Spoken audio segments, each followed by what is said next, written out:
Hubungan antara syariat dan hakikat sangat erat antara keduanya. Syariat bisa diibaratkan sebagai jasmani atau badan, tempat ruh berada, sementara hakikat ibarat ruh yang menggerakkan badan. Keduanya sangat berhubungan erat dan tidak bisa dipisahkan.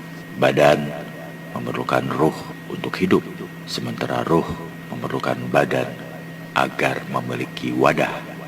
Imam Malik mengatakan bahwa seorang mukmin sejati adalah orang yang mengamalkan syariat dan hakikat secara bersamaan tanpa meninggalkan salah satunya.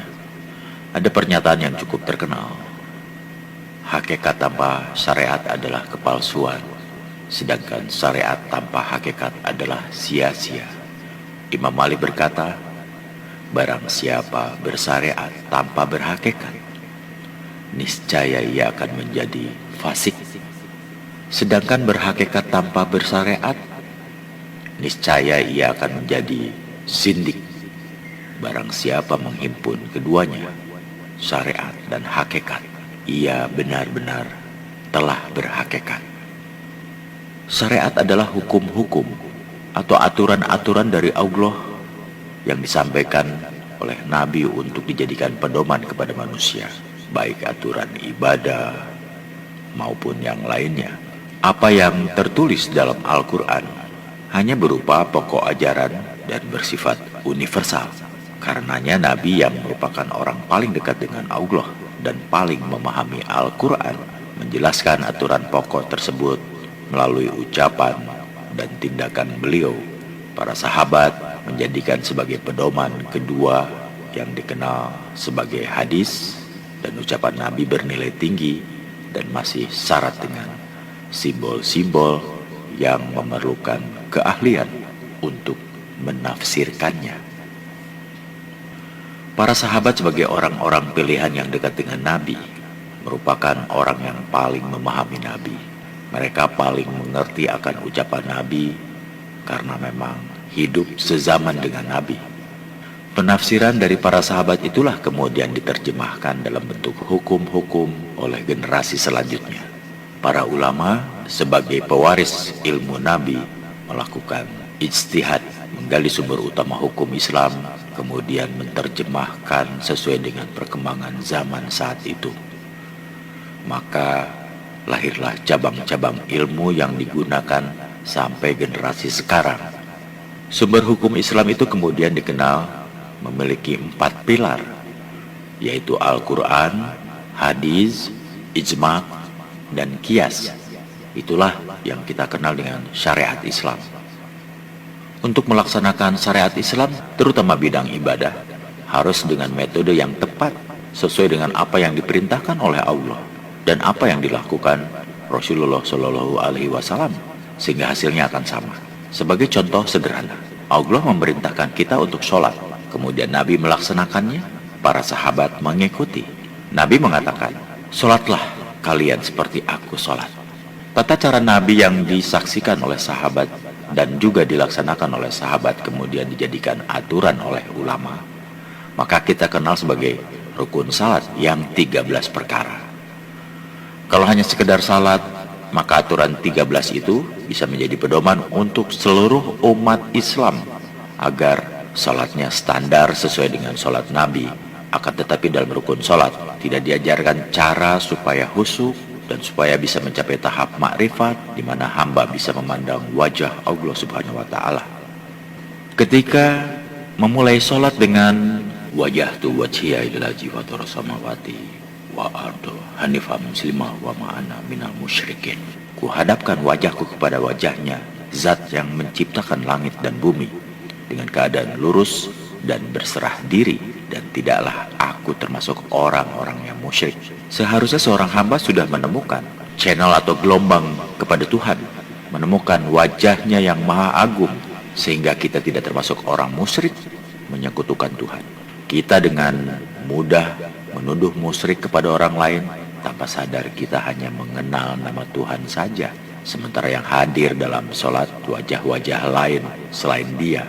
Kalau wajahnya sudah ditemukan di awal sholat, maka ketika sampai kepada bacaan Al-Fatihah, di sana benar-benar terjadi dialog yang sangat akrab antara hamba dengan Tuhannya.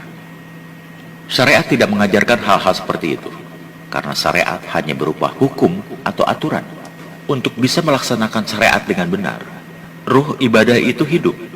Diperlukan metodologi pelaksanaan teknisnya yang dikenal dengan tarekatullah, jalan kepada Allah, yang kemudian disebut dengan tarekat. Jadi tarekat itu pada awalnya bukan perkumpulan orang-orang mengamalkan zikir. Nama tarekat diambil dari sebuah istilah di zaman Nabi, yaitu tarekatus sirriyah, yang bermakna jalan rahasia atau amalan rahasia untuk mencapai kesempurnaan ibadah. Munculnya perkumpulan tarekat di kemudian hari adalah untuk menyesuaikan dengan perkembangan zaman, agar orang-orang dalam ibadah lebih teratur, tertib, dan terorganisir seperti nasihat Sayyidina Ali bin Abi Thalib. Kejahatan yang terorganisir akan bisa mengalahkan kebaikan yang tidak terorganisir. Kalau ajaran-ajaran agama yang kita kenal dengan syariat itu tidak dilaksanakan dengan metode yang benar, tarekatullah, maka ibadah akan menjadi kosong, hanya sekedar memenuhi kewajiban agama saja. Sholat hanya mengikuti rukun-rukun dengan gerakan kosong belaka. Badan bergerak mengikuti gerakan sholat, namun hati berkelana kemana-mana. Sepanjang sholat akan muncul berjuta hayalan, karena ruh masih di alam dunia, belum sampai ke alam Rabani. Ibadah haji yang memunculkan puncak ibadah diundang oleh maharaja dunia akhirat. Seharusnya di sana berjumpa dengan yang mengundang, yaitu pemilik Ka'bah, pemilik dunia akhirat, Tuhan seru sekalian alam. Tapi yang terjadi, yang dijumpai di sana hanya berupa dinding-dinding batu yang ditutupi kain hitam. Pada saat wukuf di Arafah itu adalah proses menunggu dia yang dirindui oleh sekalian hamba untuk hadir dalam kekosongan jiwa manusia. Namun yang ditunggu tidak pernah muncul. Di sini sebenarnya letak kesilapan kaum muslim di seluruh dunia. Terlalu disibukkan aturan syariat dan lupa akan ilmu untuk melaksanakan syariat itu dengan benar, yaitu tarekat. Ketika ilmu tarekat dilupakan, bahkan sebagian orang bodoh menganggap ilmu warisan Nabi ini sebagai bid'ah, maka pelaksanaan ibadah menjadi kacau balau. Badan seolah-olah khusyuk beribadah, sementara hatinya lalai menari-nari di alam duniawi. Dan yang didapat dari sholat itu bukan pahala, tapi ancaman neraka wa'il. Harus diingat bahwa lalai yang dimaksud di sini bukan sekedar tidak tepat waktu, tapi hati sepanjang ibadah tidak mengingat Allah. Bagaimana mungkin dalam sholat bisa mengingat Allah kalau di luar sholat tidak dilatih berzikir, mengingat Allah? Dan bagaimana mungkin seorang bisa berzikir kalau jiwanya belum disucikan? Urutan latihannya sesuai dengan perintah Allah dalam surat Al-Alaq. Beruntunglah orang yang telah disucikan jiwanya atau ruhnya, kemudian dia berzikir, menyebut nama Tuhan, dan kemudian menegakkan sholat. Jadi kesimpulannya bahwa sebenarnya tidak ada pemisahan antara keempat ilmu, yaitu syariat, tarekat, hakikat, dan makrifat. Keempatnya adalah satu.